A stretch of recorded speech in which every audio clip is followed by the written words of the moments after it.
할렐루야. 오늘도 하나님이 예비하신 은혜가 있는 줄을 믿습니다. 오늘 말씀 우리가 1절을 같이 한번 읽기 원합니다. 오늘 주신 말씀 1절만 함께 읽습니다. 시작. 사울은 그가 죽임 당함을 마땅히 여기더라. 그날에 예루살렘에 있는 교회에 큰 박해가 있어 사도 외에는 다 유대와 사마리아 모든 땅으로 흩어지니라. 아멘.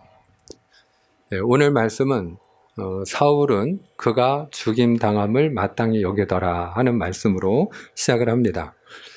그러면 여기서 사울이 마땅히 죽임 받아야 될 사람이라고, 그가 죽는 것은 마땅하다고 여겼던 그 대상은 누구인가요? 바로 스데반 집사이죠. 우리가 지난 시간에 스데반 집사에 대해서 같이 함께 살펴보았습니다. 스데반 집사는 초대교회 7 집사 가운데 한 사람이었죠. 초대교회가 구제 문제로 인해서 갈등이 일어났죠. 그때의 사도들이 중요한 결단을 내립니다. 우리는 말씀과 기도하는 일에 전무할 터이니 이 구제하는 일을 위하여 이제 성령이 충만하고 지혜가 충만한 7 집사를 세웁시다. 그래서 그 7명의 집사를 세우게 되는데 그 7 집사 가운데 제일 먼저 이름이 나온 사람, 대표적인 집사가 바로 스데반 집사이죠. 그런데 그 스데반 집사가 성령이 충만한 가운데 복음을 전할 때에 그가 그 산헤드린 공회에 끌려가게 됩니다.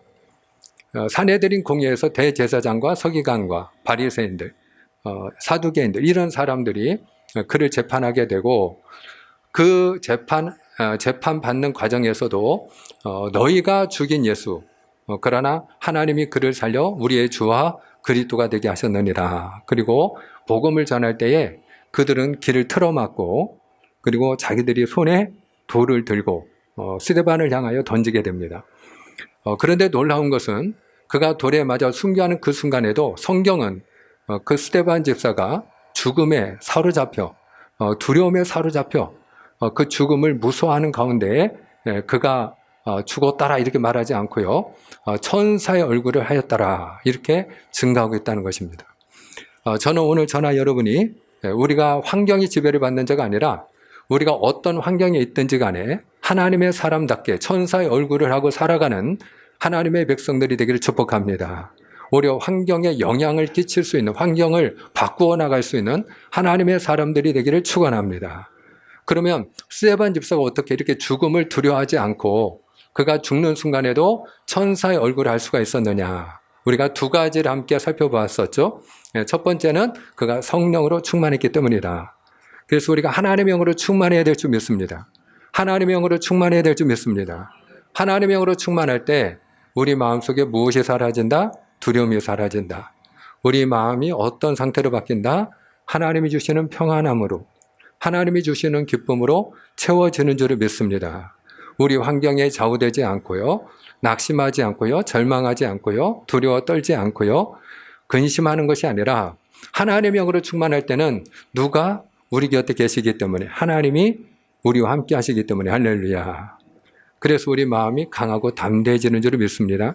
그리고 또 하나 중요한 이유가 있었죠. 두 번째 이유는 뭐냐? 그가 하늘을 우러러 하나님의 영광을 보고 하나님 우편에 서 계신, 앉았다가 일어나신 예수 그리스도를 보았기 때문이다 하는 것이에요. 그래서 우리가 하늘을 우러러 누구를 바라보는 믿음이 될 때, 예수 그리스도를 바라보는 믿음이 될 때, 할렐루야. 우리가 예수를 깊이 생각하고 예수님을 묵상하고 예수님께 소망을 두고 예수님을 바라보는 자가 되어야 할 줄을 믿습니다. 그럴 때에 두려워하지 않는 하나님의 사람이 될 수 있는 줄을 믿습니다. 그런데 오늘 스데반 집사가 이와 같이 예수님을 닮은 하나님의 사람으로서 그 마지막 순간을 맞이하고 그가 이제 주님의 품에 안기게 됩니다만은, 중요한 것은 그 스데반 집사가 죽을 때에 모든 교회의 경건한 성도들은 그의 죽음을 깊이 슬퍼했어요. 자, 그런데 그의 죽음을 마땅히 여긴 한 사람이 오늘 등장하는데 그가 바로 사울이라는 청년이에요. 그는 스데반 집사가 죽는 건 너무나도 당연하다고 생각을 했어요. 뿐만 아니라 한 걸음 더 나가서 그는 하나님의 교회를 핍박하고 박해하는 일을 합니다. 자, 오늘 말씀 가운데 우리가 3절을 같이 한번 읽기 원합니다.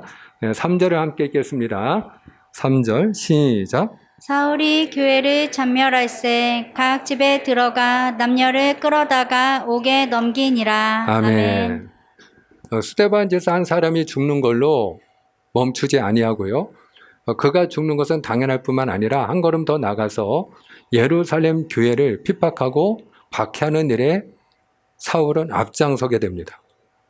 그래서 하나님의 교회, 예루살렘 교회에 모여서 예배를 드리는 성도들을 남녀를 가리지 아니하고 남녀무론하고 잡아다가 옥에 가두는 일을 그는 열심히 했던 것이죠.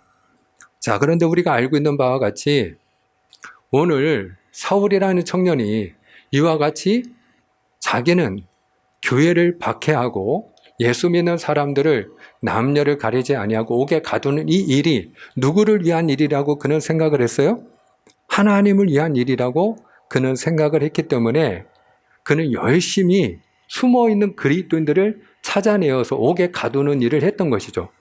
심지어는 이방 땅 다메섹까지 쫓아가서 그 예루살렘에서 그 핍박과 박해를 이기지 못해서 견디다가 못한 성도들이 예루살렘에서 사마리아로 온 땅으로 퍼져나가게 됩니다. 흩어지게 됩니다. 그들이 나중에는 이방 땅으로 남의 나라로 국경을 넘어서 도망을 가게 됩니다. 그런데 사울이 얼마나 열심이었던지 예수 믿는 사람은 지구 끝까지라도 땅 끝까지라도 가서 그들을 잡아다가 옥에 가두고 그리고 그들을 없이 하는 일이 하나님을 위한 일이라고 그는 생각을 했던 것이에요. 그래서 그는 다메섹으로 가는 중에 누구를 만나요? 부활하신 주님을 만나게 되고 부활하신 주님께서 그를 향하여 사울아 사울아 네가 어찌하여 나를 핍박하느냐. 그때 그 음성을 듣고 주여 니시니까. 그때 주님의 대답이 이것이었습니다. 나는 내가 핍박하는 예수라. 한마디로 그는 예수님은 이단의 개수라고 생각했고 교회는 당연히 잔멸해야 될 대상이라고 생각했고 이 땅에 있어서는 안 되는 집단이요 세력이요 그와 같은 사입이라고 생각했는데 정작 자기가 누구를 핍박했어요? 하나님의 아들 예수 그리스도를 핍박하고 하나님을 대적하는 일을 했던 것을 그가 그 자리에서 알게 되는 거죠. 그리고 그는 회심하고 이제 하나님의 일꾼으로 거듭나게 됩니다. 그런데 오늘 이 일을 통해서 우리가 배워야 되는 중요한 사실이 있어요.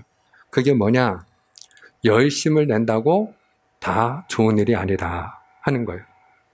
우리가 일반적으로 열심히 살아야 된다는 사실은 다 공감을 합니다. 게으르고 나태한 사람이 되지 않고 열심히 살아야 될 줄을 믿습니다. 그런데 중요한 건 뭐냐? 그 열심이 하나님이 없는 열심이 되어서는 안 된다라는 거예요. 오늘 사울의 경우에 그가 열심을 가지고 하나님을 위해서 일한다고 교회를 핍박하고 예수 믿는 사람들을 남녀를 가리지 않고 옥에 가두는 일을 했습니다마는 그러나 그의 열심 그 안에는 누가 없었어요? 그와 하나님은 함께하지 않으셨어요. 그의 열심은 하나님이 없는 열심이었어요. 사랑하는 여러분, 우리 인간들이 나름대로 똑똑하다고 생각하고 지혜롭다고 생각하고 우리는 열심히 무엇인가 이루기 위해서 노력을 합니다. 그런데 우리의 열심이 때로는 하나님이 없는 열심이 되어서 바벨탑을 쌓는 일이 얼마나 많은지 몰라요. 실제로 성경에 보면 창세기 11장에 바벨탑 사건이 나오죠.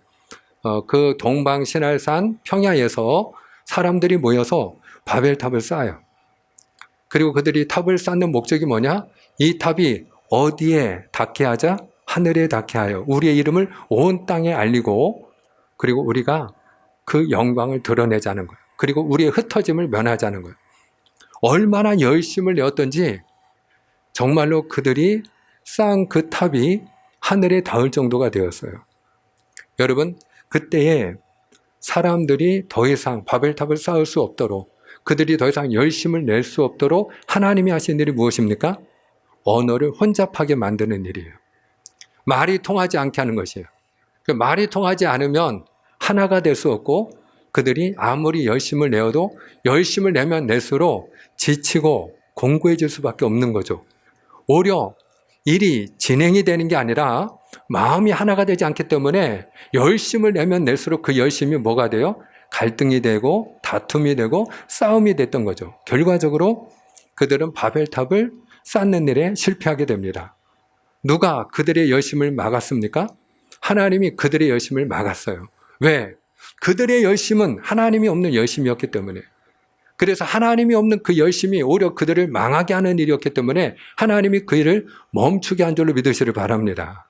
근데 오늘날에도 우리가 동일한 그런 어리석은 일을 반복하고 있다는 거예요. 오늘날에도 우리는 바벨탑을 쌓고 있습니다. 이 땅의 모든 사람들이 열심을 내서 문명을 더 발전시키고 우리가 좀 더 편안하게 살기 위해서 그리고 편리하게 살기 위해서 사람들이 열심을 내어서 기술을 개발하면 개발할수록 문제가 생기고 있죠. 지구는 점점 병들어가고요. 그리고 사람들이 하는 모든 일이 바로 우리가 하는 모든 그 열심이 우리가 살고 있는 이 모든 땅, 이 세계를 망가뜨리고 있다 하는 것이에요. 여러분들이 최근에 여러 가지 기상이변을 접하고 계실 거예요. 우리가 살고 있는 이곳도 굉장히 우리가 무더위가 기승을 부리고 있습니다만은 그야말로 요즘에는 여름이 찾아오면 그냥 딱 떠오르는 단어가 있죠. 찜통더위. 말 그대로 그냥 찜통입니다. 근데 지구가 찜통으로 지금 바뀌고 있습니다. 그래서 미국 서부와 캐나다에서는 무려 기온이 50도를 넘어가고요.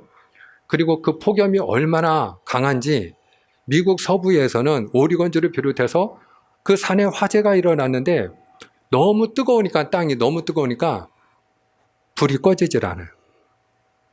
지금도 불이 타고 있어요. 현재까지 그 잿더미가 된 것만 서울의 7배 면적이라고 합니다. 지금 예상하는 거는 연말이나 되어야 그 불이 꺼질 거라고 합니다. 그 미국의 서부와 캐나다에서 이번에 그 폭염으로 인해서 죽은 숫자만 1000명이 넘어갑니다. 그런데 또 지구 반대편 서유럽, 독일과 베를린을 중심으로 한 그 나라들에서는 최근에 또 어떤 일이 일어났죠? 폭우가 쏟아졌죠. 그 독일에서는 이번 폭우가 시간당 160mm 이상의 비가 막 쏟아졌는데요. 그게 이틀 동안 내렸는데 그로 인해서 150여 명이 넘는 많은 사람들이 죽었어요. 한순간에 한 지역이 그냥 싹 쓸려 내려갔어요. 어떤 사람은 인터뷰를 하는데 울먹이면서 하는 말이 우리가 2차 대전 때와 똑같은 일을 당했습니다. 노인분인데 2차 대전을 경험했던 그 기억을 가지고 지금 이 참상이 2차 대전 당시에 폭격 맞은 것과 다름이 없다라고 본인이 증언하는 걸 제가 보았어요. 한마디로 지구가 몸살입니다. 1990년대에는요, 그 북극 빙하가 매년 330억 톤이 녹았다고 합니다. 그러면 지금은 어느 속도로 녹고 있느냐?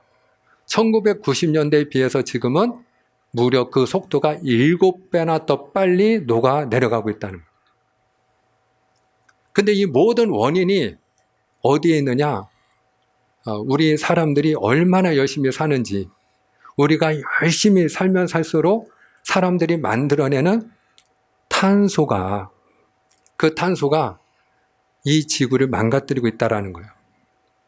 한 해 동안 우리 사람들이 만들어내는 그 탄소의 양이 360억 톤이라고 합니다. 근데 그 탄소가 빠져나가는 게 아니에요.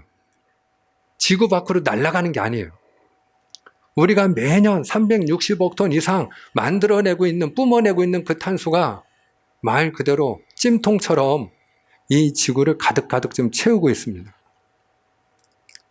그래서 지금 상태로 만약에 지구가 한 2도만 더 올라가면 그러면 지구의 수많은 생명체가 멸종되고 더 이상 사람이 살아갈 수 없는 세상이 된다고 그렇게 경고를 하고 있습니다. 왜 이런 일이 일어날까요? 하나님이 없는 열심이기 때문에 그래요. 오늘 사울의 경우도 매한가지입니다. 여러분, 그가 열심을 내어서 교회를 핍박했습니다. 열심을 내어서 예수 믿는 사람들을 잡아 가두었습니다.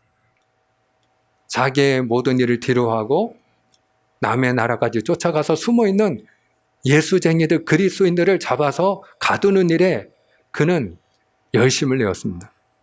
그런데 그 열심은 비록 그가 하나님을 위한 열심이라고 생각했지만 하나님이 없는 열심이었어요. 왜 이런 일이 일어날까요? 그는 하나님을 알지 못했기 때문이에요. 우리는 엘리의 아들들을 기억합니다. 그 사무엘이 그 엘리 제사장의 그 손 밑에서 자라났죠. 그런데 그 엘리 제사장에게는 아들들이 있었는데 그 첫째 아들과 둘째 아들이 나답과 아비후예요. 그런데 이 나답과 아비후가 한 일이 무엇이었습니까? 그들이 제사장인데도 불구하고 하나님 앞에 성도들이 예물을 가지고 오면 그 제물을 하나님 앞에 드리기 전에 자기들이 먹고 싶은 걸 가져다가 먹는 거예요. 성소에서 섬기고 있는 여인들과 동침하는 거예요. 온갖 못된 짓을 그들이 행하였어요. 그러면 그들이 이렇게 악한 행실을 행한 그들의 행실이 이와 같이 악하고 그들이 나쁜 행실을 하게 된 이유가 뭐냐? 자, 성경이 어떻게 이야기하고 있는지 사무엘상 2장 12절을 같이 한번 읽겠습니다. 사무엘상 2장 12절입니다. 시작. 엘리의 아들들은 행실이 나빠 여호와를 알지 못하더라. 아멘. 왜 그들이 이렇게 나쁜 행실을 행하였다고요? 왜 그들의 행실이 악했다고요? 여호와 하나님을 알지 못했기 때문이다. 그렇죠? 그가 제사장이냐 아니면 그가 회중이냐 그게 중요한 게 아니죠. 그의 직분이 무엇이냐가 중요한 게 아니죠. 하나님이 살아계신 하나님이시오. 그 하나님이 전능하신 하나님이시오. 그 하나님의 생사복을 주장하시는 하나님이심을 알지 못하게 되면 하나님을 두려워하지 않습니다. 하나님을 가벼이 여기는 것입니다. 우리가 언제 죄를 짓습니까? 그 하나님을 두려워하지 않을 때죠. 하나님을 가벼이 여길 때죠. 왜 하나님을 가벼이 여기고 우리는 죄에 빠지게 될까요? 왜 하나님이 하라는 건 하지 않고 무시하고 하지 말라는 걸 자꾸 할까요? 그 이유는 하나님을 제대로 우리가 알지 못하기 때문이죠. 사랑하는 여러분, 오늘 이 시간에 우리가 분명히 알 수 있기를 원하고 우리의 영안이 열려 보여지기를 원합니다. 그것은 다름 아니라 하나님은 살아계신 하나님이십니다. 할렐루야. 그 하나님은 살아계신 하나님이십니다. 그런데 그 살아계신 하나님을 알지 못하면 그러면 엘리 아들들이 그들이 비록 제사장의 직분을 가지고 하나님의 성소에서 하나님을 섬기는 일을 하면서도 온갖 나쁜 행실을 행하는 그와 같은 사람들이 되는 것이죠. 오늘 저와 여러분도 마찬가지입니다. 그런 의미에서 오늘 저와 여러분이 하나님의 뜻을 분별하고 하나님을 알고 하나님과 함께 하나님의 영광을 위하여 충성하는 하나님의 백성들이 되기를 주님의 이름으로 축복을 합니다. 또 오늘 말씀을 통해 우리가 배워야 되는 중요한 진리가 있어요. 그게 뭐냐? 모든 고난에는 하나님의 뜻이 있다 하는 것입니다. 한번 따라하겠습니다. 모든 고난에는 하나님의 뜻이 있습니다. 믿으시면 아멘입니다. 자, 오늘 1절을 한번 다시 보기 원합니다. 1절. 오늘 본문 말씀 1절에 보면 그날에 예루살렘에 있는 교회에 무엇이 있었다고요? 큰 박해. 큰 박해가 일어났어요. 그래서 사도들만 남고 교회 지도자만 남고 성도들은 그 박해를 피해서 살기 위해서 다 흩어졌어요. 유대로, 사마리아로, 그리고 이방 나라로 국경을 넘어 모든 성도들이 흩어졌어요. 여러분, 이거는 말로 다 할 수 없는 고난이죠. 예루살렘 교회가 어떤 교회입니까? 하루에도 3,000명, 5,000명씩 회개하고 돌아오는 일들이 일어나고 놀라운 부흥을 경험하는 그런 축복의 교회였어요. 하나님의 기적이 날마다 일어나고요. 날마다 하나님의 부흥을 목격하는 그야말로 수만 명이 모이는 그와 같은 대형 교회였어요. 그런데 여러분, 그 예루살렘 교회가 하루아침에 그야말로 망한 거예요. 성도들이 더 이상 모일 수 없는 교회가 된 거예요. 교회가 작아졌어요. 그나마 그 작은 교회도 지하에 숨어서 모여야만 했어요. 그리고 그 모임조차도 생명을 걸어야만 모일 수가 있었어요. 수만 명이 모이는 교회가 몇 사람이 모여 생명을 걸고 겨우 예배를 드릴 수 있었어요. 이거는 말로 다 할 수 없는 고난이죠. 자, 그런데 여러분, 예루살렘 교회 입장에서 생각하면 이렇게 교회가 무너지는 것이 어떻게 하나님의 뜻이 우리에게 있다고 말할 수 있겠습니까? 반문할 수 있지만 여러분, 그럼에도 불구하고 그 밖에는 하나님의 뜻이 있었어요. 자, 오늘 말씀 우리가 4절을 같이 읽기 원합니다. 4절. 4절을 함께 읽습니다. 4절입니다. 시작. 그 흩어진 사람들이 두루 다니며 복음의 말씀을 전할세. 아멘. 그런데 중요한 것은 그 예루살렘 교회 성도들이 흩어졌는데 그들이 흩어진 것은 분명히 살기 위해서 흩어진 것인데 그 흩어진 성도들이 어떤 일을 하기 시작했어요? 복음을 전하기 시작했어요. 예루살렘 교회가 대형화되었을 때는 그 예루살렘 교회는 누구를 위한 교회였어요? 예루살렘만을 위한 교회였어요. 그런데 그 예루살렘 교회가 예루살렘만을 위한 교회가 아니고 박해가 일어나서 그 성도들이 온 유대로 흩어지고 사마리아로 흩어지고 그리고 국경을 넘어 이방 나라로 이방 민족과 열방으로 그들이 흩어지기 시작했을 때 온 땅에 예수 믿는 사람들이 일어나고 하나님의 교회들이 세워진 줄로 믿으시길 바랍니다. 그래서 예루살렘 교회는 단지 예루살렘만을 위한 교회가 아니라 온 땅의 모든 교회를 위한 어머니와 같은 교회가 된 줄로 믿습니다. 바로 그런 교회가 되기를 하나님이 원하셨던 것이죠. 그래서 예루살렘 교회 입장에서 보면 교회가 작아지고 교회가 흩어졌기 때문에 어떻게 이것을 하나님의 뜻이라고 할 수 있겠는가라고 반문할 수 있지만 우리가 좀 더 멀리 넓게 내다보면 하나님의 입장에서 보면 온 땅에 하나님의 교회가 세워지고 복음화가 이루어지고 그리고 하나님의 나라가 확장되는 하나님의 뜻이 이루어진 것입니다.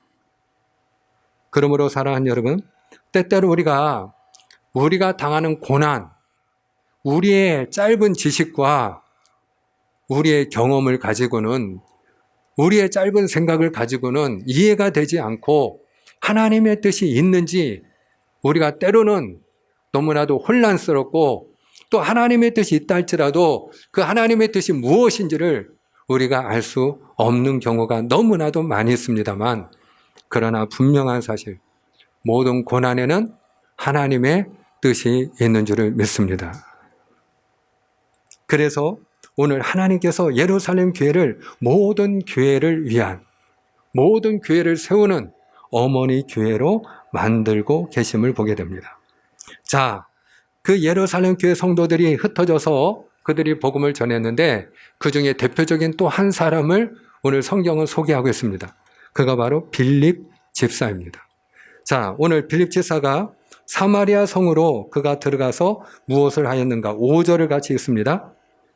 오늘 본문 말씀 5절입니다. 시작. 빌립이 사마리아 성에 내려가 그리스도를 백성에게 전파하니. 아멘. 자, 빌립이 사마리아 성에 왜 내려갔을까요? 복음을 전하기 위해서? 그리스도를 전파하려고? 아니죠. 예루살렘에서는 더 이상 믿음을 지킬 수 없었기 때문이죠. 예루살렘에 큰 박해가 일어났기 때문이죠. 예루살렘에서는 생명의 위협을 받았기 때문이죠. 그러니까 살기 위해서 사마리아 성으로 들어간 겁니다.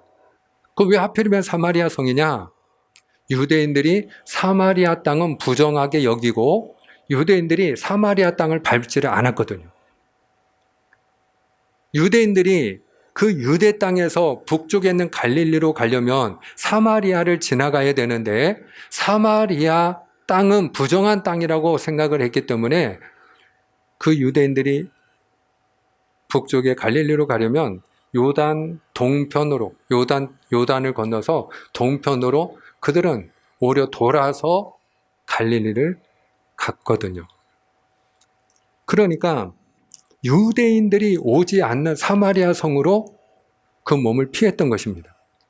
자, 그런데 그가 사마리아 성으로 들어갔을 때 무엇을 가지고 나왔겠습니까? 그에게 남아있는 게 무엇이 있었을까요? 지금도 우리가 삶의 기반을 다 내려놓고 만약에 피난을 가야 된다면 여러분, 우리가 새로 시작하는 그곳에서는 우리 아무것도 없이 시작을 해야 될 거예요. 그런데 하물며 당시에 그 고향을 떠나고 삶의 기반을 떠나고 자기가 함께 더불어 살던 모든 사람들을 떠나서 홀로 사마리아 성으로 그가 내려갔을 때 그에게 무엇이 남아 있었겠습니까? 한마디로 낙심하고 절망할 수밖에 없는 상황 아니겠습니까? 오히려 그런 상황이 되면 내가 무엇을 해서 어떻게 해서 먹고 살아야 되나 걱정해야 되는 입장 아니겠습니까? 자, 그런 처짐에도 불구하고 오늘 빌립 제사가 한 일이 무엇입니까? 사마리아 성에 내려가 그리스도를 전파했다. 그가 그리스도를 전파했어요. 예수님 때문에 핍박을 받고 예수님 때문에 모든 것을 잃어버렸는데 예수님 때문에 삶의 기반을 잃어버리고 예수님 때문에 고향도 떠나야 됐는데 내가 지금까지 이룬 모든 것을 다 잃어버렸는데도 불구하고 누구 때문에? 바로 내가 믿는 예수님 때문에. 내가 예수를 믿지 않았다면 그런 일이 일어나지 않았을 거 아닙니까? 그런데도 예수님을 원망하거나 그가 믿음을 잃고 낙담하지 아니하고 오히려 그리스도를 사마리아 성에서도 전파했다는 거예요. 여러분, 어떻게 이런 일이 가능할까요? 왜 그는 사마리아 성에 도망가서도 거기서도 자기가 믿는 예수 때문에 핍박을 당하는데도 불구하고 그는 예수님을 전파했을까요? 저는 두 가지 이유라고 생각합니다. 첫째는 내가 믿는 예수님을 사랑하기 때문이고요. 또 하나는 그 예수님이 내 삶의 전부여 소망이기 때문입니다. 사랑하는 여러분, 정말로 예수님을 믿고 예수님을 아는 사람은요, 가난해도 복음을 전합니다. 몸이 아파도 예수 그리스도를 증거합니다. 지난 시간에 제가 소록도에 살던 분들의 이야기를 여러분들에게 들려주었던 것처럼 이민교라는 한 청년이 소록도에 들어가서 그들이 그와 같이 나병에 걸리고 그들이 그렇게 병 가운데 사는 것은 전생에 죄를 지어서 그래서 그들을 그 고통에서 다음 생에 태어날 때는 그 고통을 좀 벗기기 위해서 부처님을 전하러 갔다가 그가 오히려 예수 그리스도를 만나고 회심하는 일이 어떻게 해서 일어났다고요? 그 나병에 걸린 분들이 그 청년에게 자기들을 도우러 온 그 사람에게 청년도 예수님을 믿으면 우리처럼 행복할 텐데 나병에 걸려도 예수님을 전파할 수 있습니다. 어떻게 해요? 내가 나병에 걸렸지만 예수님이 나의 삶의 전부가 되고 예수님이 내 삶의 소망이시기 때문에 그렇습니다. 저는 주님의 이름으로 축복합니다. 오늘 저와 여러분이 믿는 예수님이 내 삶의 전부가 되고 소망이 되시기를 주님의 이름으로 축원합니다. 그러면 예수님이 내 삶의 소망이 되면 나는 누구 때문에 사는 사람이에요? 예수님 때문에 사는 사람이에요. 예수님 때문에 살 소망이 생겼고 예수님 때문에 하늘 소망이 생겼고 예수님 때문에 내게 능력 주시는 주님 안에서 모든 것을 할 수 있다는 그 믿음이 내 안에 주어졌기에 그 예수님 때문에 나는 행복한 것입니다.